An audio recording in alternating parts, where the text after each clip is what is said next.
So for the first of these 5-minute history videos, I'm going to touch on the second Battle of Thermopylae because it ties into the first episode of the podcast. So pretty much everybody knows the first Battle of Thermopylae with the Spartans against the Persians, the story of the 300. The second Battle of Thermopylae, though, was where a bunch of Gallic tribes were the invading force. The Gallic Battle of Thermopylae took place in 209 BC, so it was a full 201 years after the Spartan battle against the Persians. The Gallic tribes had started moving south in the 5th and 4th centuries BC, and once they had crossed the Alps, they began to come in conflict with Romans and Greeks.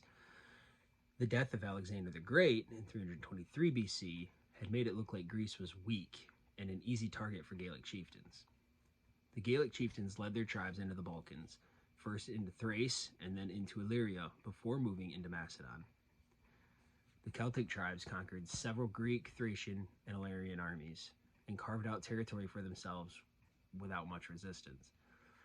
It was after this that in 279 BC, under the leadership of a king named Brennus, that the Celtic tribes decided to invade Greece itself. Greece was so weakened by the conquests of Philip II, Alexander the Great, and the wars of the Diadochi that the Celtic tribes basically just walked right in. It was like nothing could stop them. They had very, very little resistance. The Greek city-states and kingdoms were depleted from the years of warfare, and many of them did not want to take up arms to defend the rest of Greece. They had this let's focus on ourselves sort of mentality, like an isolation type mindset.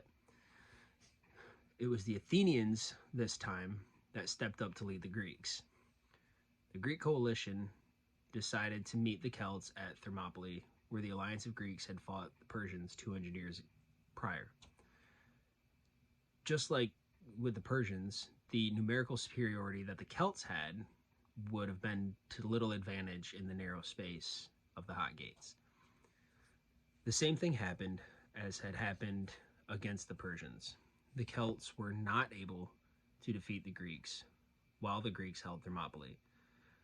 Realizing this, Brennus sent 40,000 warriors to Aetolia to pillage the cities there. The city was destroyed, and the citizens were brutalized and butchered, and it was like really bad. Like, it was like war crime level destruction and massacre. But Brennus knew that that would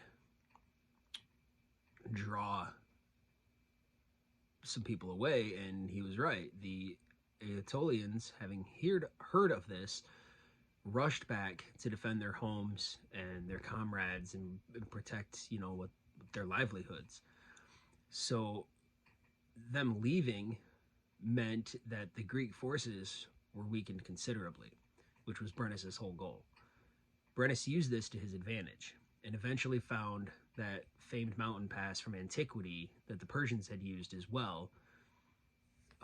And Brennus was able to bypass Thermopylae and made his way towards the town of Delphi, which was a sacred city of Apollo. It was eventually at Delphi that the Greeks defeated Brennus and drove the Celts back. But this whole thing highlights the same things that the Spartan Battle of Thermopylae did. The Celts had no more success at defeating the Greeks in the Hot Gates than the Persians had had. Without finding a way around, Brennus and the Celts would have either not defeated the Greeks at all or suffered massive losses. The narrow pass was a choke point, which meant that the numbers didn't matter. The superiority, the Celtic superiority of numbers had no effect. It didn't matter at all. And in order to even fight them, the Celts would have had to enter antiquity's version of the fatal funnel.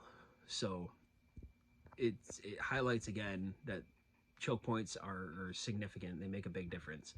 So the second Battle of Thermopylae, hope you enjoyed it.